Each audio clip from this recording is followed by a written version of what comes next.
এই ম্যাডামকে এখন খুব ভালোভাবে আদা রসুন বাটা আর হচ্ছে লবণ, সামান্য মরিচ আর একটু জর্দা রং দিয়ে মাখিয়ে নিলাম। মাখিয়ে একটু ওনাকে রাখবো, রেস্টে রাখবো, যাতে ওনার গায়ে ভালোভাবে জাফরানি রংটা বসে যায়। তারপর ওনাকে ভাজবো। দেখা যাচ্ছে সুন্দরভাবে, বাস্তবে এত সুন্দর দেখা যাচ্ছে, আমি তো লোভ সামলাতে পারলাম না যে এটা একটু ভিডিও করি। সেই সুন্দর লাগছে, বাট ভিডিওতে কেমন লাগছে আমি জানি না। আমার কাছে এইখানে খুবই ভালো লাগছে, খুবই ভালো লাগছে দেখতে। একদম অরেঞ্জ অরেঞ্জ একটা ভাব, কমলা সুন্দরী হয়ে গেছে উনি, বুঝছেন? কমলা সুন্দরী, হ্যালো।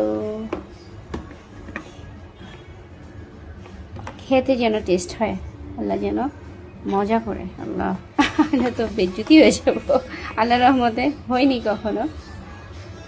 আল্লাহর উপরে ভরসা আছে, নিজের উপরও কনফিডেন্স আছে, তারপরেও কিছুই বলা যায় না। অনেক পাকা রাঁধুনিও মাঝে মাঝে ফেল করে বসে। ঠিক আছে, এই তো আমার কমলা সুন্দরী রেডি। আপনারা কে কীভাবে রোস্ট করার আগে চিকেনটা করেন, ম্যারিনেট করেন, জানাবেন। তাহলে হয়তো আমি আপনাদের থেকে শিখব, জানার তো শেষ নেই। আপনারাও কিছু আমার থেকে শিখতে পারেন, আমিও আপনাদের থেকে অনেক কিছু শেখার আছে। তাই কমেন্ট করে বললে সবাই সবার কাছ থেকে শিখতে পারে। এই যে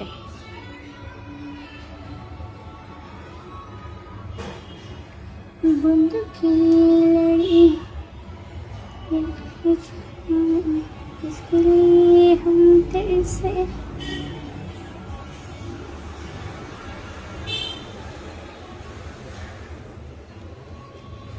चलते हैं। এরপর এই যে দিয়ে দিবেন। যদিও উনি অতর্কিত হামলা করতে পারে আমার উপর, দেওয়ার সাথে সাথে ঢাকনা রেডি করে ওনাকে দিতে হবে, আদারওয়াইজ উনি।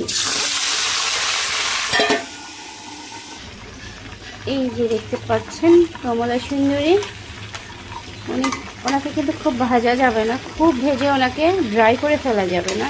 জাস্ট যাতে উপরটা একটু ড্রাই ড্রাই দেখা যায় আর ভেতরটা জুসি জুসি থাকে। ঠিক আছে, ভেতরটা যদি ড্রাই হয়ে যায় তাহলে কিন্তু রোস্ট খেতে একেবারেই ভালো লাগে না।